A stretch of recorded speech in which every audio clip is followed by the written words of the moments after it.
उत्तर प्रदेश की राजधानी लखनऊ का गोमती नगर का रहने वाला एक लड़का जिसकी उम्र लगभग 25 साल के आसपास होती है, नाम राजीव कुमार होता है, जिसे लखनऊ से मुंबई जाना था। जब वो रेलगाड़ी में सफर कर रहा था, रेलगाड़ी अपनी रफ्तार में थी। अचानक से रेलगाड़ी रुक जाती है। जैसे ही रेलगाड़ी रुकती है, लेकिन अचानक से रेलगाड़ी रुक जाती है। जैसे ही रेलगाड़ी रुकती है, वो लड़का थोड़ा आश्चर्य में था। ना तो यहाँ कोई ऐसा स्टेशन है, ना यहाँ कोई ऐसी वजह है कि गाड़ी रुक जाए। आखिरकार रेलगाड़ी रुकी क्यों है, वो ये देखने के लिए सीधा खिड़की की तरफ जाता है। वो झांककर देख ही रहा था कि एक बोगी से लोग उतर रहे हैं, भगदड़ मची है। वो क्यों भाग रहे हैं, क्यों नहीं भाग रहे हैं, कुछ समझ में नहीं आता। जहाँ पर वो रेलगाड़ी रुकी थी, वहाँ पर एक कर्व था, यानी कि एक मोड़ था। दरअसल जहाँ पर वो रेलगाड़ी रुकी हुई थी, वहाँ पर एक कर्व था, यानी कि एक मोड़ जैसा था। मोड़ जैसे के पास में काफी ज्यादा झाड़ियाँ खड़ी हुई थी। अचानक ही उस लड़के की नजर झाड़ियों पर पड़ती है। वो देखता क्या है कि पास की जो रेलवे की लाइन है, उस पास की रेलवे की लाइन से सामने से एक और ट्रेन आ रही है।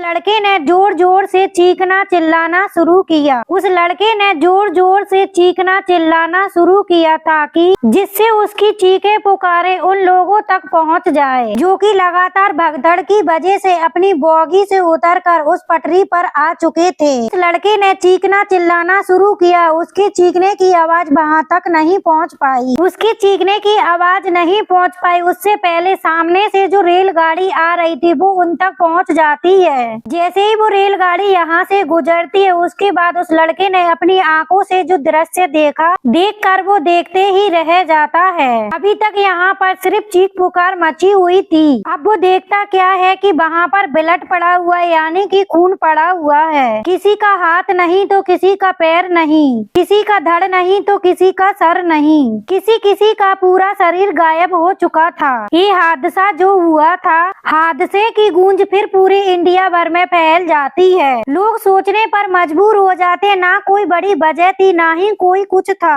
महज छोटी सी अफवाह ने इतने लोगों की जान ले ली। आज की कहानी से ये समझने की कोशिश करते हैं कि आखिरकार वहाँ हुआ क्या था। वीडियो में आगे बढ़ने से पहले मेरी आपसे एक ही रिक्वेस्ट है कि वीडियो को लाइक कर ले, चैनल पर नए तो चैनल को भी सब्सक्राइब कर लें। आज की सच्ची घटना जो कि मैं आपको सुनाने जा रही हूँ, दरअसल ये सच्ची घटना एक रेलगाड़ी की। रेलगाड़ी जो कि लखनऊ से चलकर मुंबई जा रही थी। नाम ट्रेन का पुष्पक एक्सप्रेस होता है, 12533। ये गाड़ी अपनी रफ्तार पर चल रही थी। महाराष्ट्र प्रदेश के जिला जलगांव से अभी 20 किलोमीटर दूर एक जगह लगती है। भुसावल स्टेशन से रुकने के बाद ये आगे मड़वाड़ एक रेलवे स्टेशन होता है। वहाँ पर जाकर इसे अगले स्टेशन पर रुकना था। यहाँ से 423 किलोमीटर दूर अभी मुंबई था, क्योंकि मुंबई इसका अंतिम स्टेशन था। वहाँ जाकर इसको रुकना था। इसी बीच में डी जनरल बोगी होता है, D3 जनरल बोगी। उसमें अचानक से एक चाय वाला आता है और चाय चाय की आवाज लगाता है। किसी को चाय लेनी होती है तो चाय ले लेते हैं, किसी को नहीं लेनी होती तो इग्नोर कर देते हैं। एक ऊपर वाली बरत पर दो लड़के हैं जो कि शराबस्ती के रहने वाले हैं। एक का नाम उदल है, दूसरे का नाम विजय कुमार है। जैसे ही उदल और विजय कुमार उस लड़के की चाय चाय की आवाज तो सुन नहीं रहे थे, वो लड़का कह रहा था कि अचानक से पीछे वाली बोगी में आग लग गई है। आग की बात जैसे ही चाय वाले ने कही तो उदल और विजय घबरा जाते हैं। तो कहते हैं कि यार ऐसा ना हो कि अभी जैसे जयपुर में जो हादसा हुआ, एक टैंकर की वजह से ब्लास्ट हुआ और उसमें बहुत सारे लोग जलकर मर गए, वो भी उस चाय वाले की तरह जोर जोर से चीखने लगते हैं, चिल्लाने लगते हैं। इससे पहले कि चाय वाला कुछ सुन पाता, चाय वाले ने और जोर से चीखना चिल्लाना शुरू कर दिया। कहा कि देखो धुआं उड़ रहा है, दूसरी वाली बोगी में आग लग चुकी है।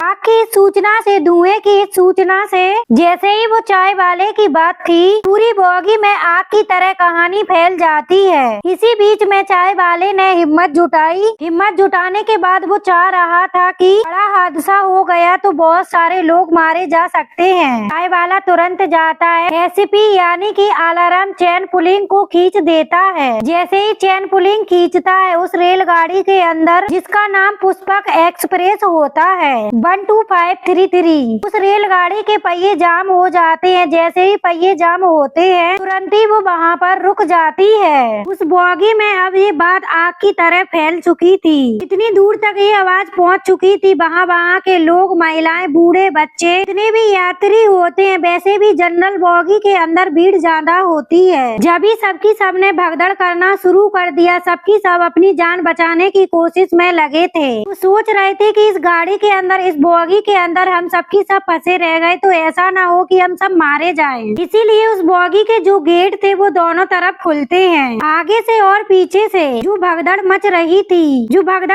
थी, लोग उतर रहे थे। एक तरफ जो पुलिया थी उसकी ज्यादा हाइट नहीं थी, कुछ बड़ी संख्या में तो लोग उधर की तरफ उतर गए। दूसरी साइड में एक रेलगाड़ी की पटरी है, उस पटरी पर उतर रहे थे। वहाँ से भागने की कोशिश कर रहे थे, अपनी जान बचाने की कोशिश कर रहे थे। उन्हें लगा कि ज्यादा देर यदि यहाँ रुके तो कोई बात ना बन जाए। इस तरीके से भगदड़ मची हुई थी। इसी बीच में लखनऊ के गोमती नगर के रहने वाले राजीव कुमार ये देखने के लिए कि अचानक से ये ट्रेन रुक क्यों गई। अभी तो ठीक ठाक चल रही थी, ये रुकी क्यों है, वजह क्या है। जैसे ही वो ये वजह देखने के लिए, तलाश करने के लिए अक्सर ये यात्रियों में होता ही है। जैसे ही ट्रेन रुकती है, धीमी पड़ती है, तो वो सीधे ही खिड़की की तरफ जाते हैं। उसके पाए पकड़ने के बाद झांककर ये देखने की कोशिश करते हैं कि आखिरकार हुआ क्या है। जैसे ही उसने देखा कि एक कर्व है, तीर जैसा एक कर्व मोड़ है। कर्व जो है बहुत ज्यादा झाड़ियों से छुपा हुआ है। जैसे ही वो तीर मोड़ झाड़ियों से छुपा हुआ है, राजीव कुमार की नजर पड़ती है उन झाड़ियों की तरफ देखता है कि एक ट्रेन है जो कि बहुत तेजी से चलकर आ रही है। दरअसल ये गाड़ी होती है रेलगाड़ी, इसका नाम होता है कर्नाटक एक्सप्रेस 12627। 12627 ये गाड़ी का नंबर होता है, जो कि जसवंतपुर रेलवे स्टेशन से चलकर हजरतपुर निजामुद्दीन रेलवे स्टेशन दिल्ली की तरफ ये जा रही थी। उस मोड़ पर किसी की नजर ही नहीं पड़ती। उस बोगी से लोग भाग रहे थे। लोगों को लगा था कि आग लग गई है। अचानक से राजीव ने चीखना चिल्लाना शुरू किया, लोगों से कहा कि वहाँ से हट जाओ, उधर से ट्रेन आ रही है वरना हादसा हो जाएगा। उससे पहले उसकी आवाज पहुँच पाती, लोग उसकी बातों को समझ पाते। वहाँ पर एक के एक बात 23 बंदे होते हैं, 23 मुसाफिर होते हैं जो कि उस पटरी पर इधर उधर फैले हुए थे। जो कर्नाटक एक्सप्रेस होती है उसकी चपेट में आने के बाद वहाँ मौके पर ही 13 लोगों की मौत हो जाती है। 10 लोग गंभीर रूप से घायल हो जाते हैं, जिसमें 2 महिलाएं होती हैं। 8 लोग होते हैं। जैसे ही लोग इसकी चपेट में आने के बाद यहाँ पर भगदड़ होना तय था। जो कर्नाटक एक्सप्रेस होती है वो कुछ दूरी पर जाकर रुक जाती है, उसे पता चल जाता है। हालांकि दोनों ही ट्रेन के जो चालक होते हैं, लोको पायलट होते हैं, उन्होंने सूझबूझ से काम लेने की कोशिश की थी। उस कर्व की वजह से, उस मोड़ की वजह से वो समझ ही नहीं पाए। जब हादसा होता है तो हादसे की चीख पुकार मच जाती है। लोग समझ ही नहीं पा रहे थे कि आखिरकार वजह क्या है। जब लोगों ने बाहर निकलने के बाद देखा कि आग लगी कहाँ है, तो आग तो कहीं थी ही नहीं, लेकिन किसी को धुआं दिखाई दिया था। वो धुआं भी कुछ देर के बाद गायब हो चुका था। अब यहाँ पर सिर्फ मंजर था चीख पुकार का। इसी चीख पुकार की वजह से लोग ये नहीं समझ पा रहे थे कि आखिरकार करें तो करें क्या। देखते ही देखते ये पूरी कहानी, घटनाक्रम सोशल मीडिया पर वायरल हो जाता है। जो स्थानीय अधिकारी होते हैं, चाहे पुलिस के हो, रेलवे के हो, प्रशासन के हो, ये मौके पर दौड़ते हैं। उसके बाद आसपास के जो गांव होते हैं वो भी मौके पर आते हैं। यहाँ आने के बाद अपनी आंखों से जो दृश्य देखते हैं, कई लाशें तो ऐसी थी जिनके चितड़े बुरी तरीके से बिखर चुके थे, लाश के टुकड़े बिखर चुके थे। कई लोग ऐसे थे जिनकी गर्दन, हाथ, पैर, किसी के मतलब शरीर के कुछ हिस्से अलग हो चुके थे। अब पुलिस वालों ने, डॉक्टरों की टीम ने, रेलवे की टीम ने, प्रशासन की टीम ने घायलों को उपचार के लिए हॉस्पिटल पहुंचाया। हॉस्पिटल पहुंचाने के बाद यहाँ से गिनती करना शुरू किया है तो लगभग मरने वालों की जो संख्या हो चुकी थी वो लगभग 13 के आसपास हो चुकी थी। हादसा था 22 जनवरी 2025 की शाम 4:43 के आसपास का ये हादसा था। ये हादसा इतना जोरदार, जबरदस्त था कि लोग समझ नहीं पा रहे थे इसे हादसे का नाम दे या अफवाह का नाम दे। इसके पीछे की वजह असली क्या है क्या नहीं है, इसमें कुछ बड़ी संख्या में लोग ऐसे थे जो उत्तर प्रदेश के रहने वाले थे, जो कि मुंबई में जाकर मेहनत मजदूरी मजदूरी कर रहा था, जो इस हादसे की चपेट में आता है। हालांकि कुछ मरने वाले ऐसे भी थे जो नेपाल के रहने वाले थे। मरने वालों की संख्या की बात करें तो 13 तो पहुंच ही चुकी है। इसमें नंदराम विश्वकर्मा है, लच्छी राम पानी है, कमला नवीन भंडारी। यदि कमला नवीन भंडारी की बात करें तो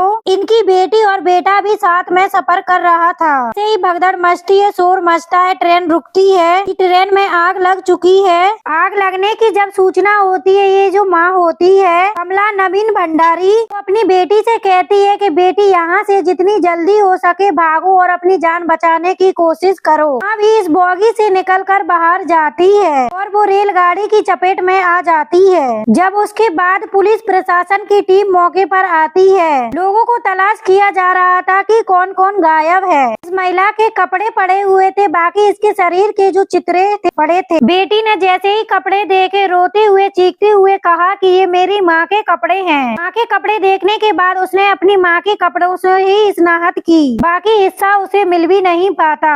ऐसी मीडिया रिपोर्ट में जानकारी मिल रही थी। आगे नसरुद्दीन जबकला, इम्तियाज अली, बाबू खान, इस तरह 13 लोगों की संख्या हो जाती है। इस तरह से लगभग 13 लोगों की संख्या हो जाती है। अब ये मामला चाहे महाराष्ट्र प्रदेश सरकार हो, चाहे रेलवे प्रशासन तक हो, चाहे केंद्र सरकार तक हो, सभी ने इस घटना को लेकर दुख प्रकट किया। साथ ही रेलवे ने मृतकों के लिए 1.5 लाख रुपए, गंभीर रूप से घायल होते हैं उन्हें 50,000 रुपए, कम घायलों को 5,000 रुपए की घोषणा की अनुदान करने के लिए बोला। साथ ही महाराष्ट्र प्रदेश की सरकार ने कहा कि मृतकों को 5 लाख रुपए दिए जाएंगे। जो घायल है वो पूरी तरीके से जब तक ठीक नहीं हो जाएंगे जब तक उनका इलाज चलेगा। इस घटना के बाद जो दोनों ट्रेन होती हैं, Pushpak express C3 general bogie के अंदर कहीं से अफवाह फैली थी, वहीं से हादसे की सूचना फैली थी। 15-20 मिनट के बाद उस गाड़ी को भी रवाना कर दिया जाता है। कर्नाटक एक्सप्रेस जो कि दिल्ली के निजामुद्दीन रेलवे स्टेशन जा रही थी, उसको भी रवाना कर दिया जाता है। इस हादसे को लेकर लोगों में बड़े आश्चर्य की बात थी कि एक अफवाह ने एक चाय वाले के मुंह से ऐसी अफवाह निकलती है, कहता है कि आग लगी और देखते देखते ये पूरी अफवाह बोगी में फैल जाती है। उसके बाद लोग वहाँ से भागने लगते हैं। ट्रेन की चपेट में आने के बाद 13 लोगों की मौत और 10 लोग गंभीर रूप से घायल हो जाते हैं। घायल इसमें ऐसे हैं जो कि इस दुख को, इस तकलीफ को जिंदगी भर मिटा नहीं पाएंगे। मरने वाले कुछ लोग ऐसे हैं जो कि पहली बार मुंबई की तरफ जा रहे थे, सफर कर रहे थे। कई लोग ऐसे हैं जो कि मेहनत मजदूरी करके अपने परिवार का भरण पोषण कर रहे थे। कई परिवार ऐसे थे जो उनके ही ऊपर आश्चर्य थे भविष्य में उनका क्या होगा, परिवार कैसे चलेगा, कैसे नहीं चलेगा, ये भी अब एक सोचने वाली बात है। इस पूरी घटनाक्रम को सुनाने का उद्देश्य किसी का दिल दुखाना नहीं है, किसी को परेशान करना नहीं है, बल्कि आपको जागरूक करना है, आपको सचेत करना है। जिस तरीके से जयपुर में हादसा होता है, लोगों ने भागकर अपनी जान बचा ली थी, तो लोग वहाँ मौके पर रुके रहे, वो आग की चपेट में आ जाते हैं। ऐसे इस हादसे में एक अफवाह फैलती है, यहाँ आग लगी है, लोग वही सोच कर कि यहाँ से भाग जाएंगे तो जान बच जाएगी, यहाँ रुके रहे तो शायद मारे जाएंगे। लोग समझ ही नहीं पाते कि कब और किस वक्त क्या कदम उठाना चाहिए। पता चल जाए तो शायद कभी कोई हादसे ही ना हो। जाते जाते एक ही रिक्वेस्ट है कि वीडियो को लाइक कर दे, चैनल पे नए तो चैनल को भी सब्सक्राइब कर ले। मिलते हैं नेक्स्ट वीडियो में, जब तक के लिए जय हिंद।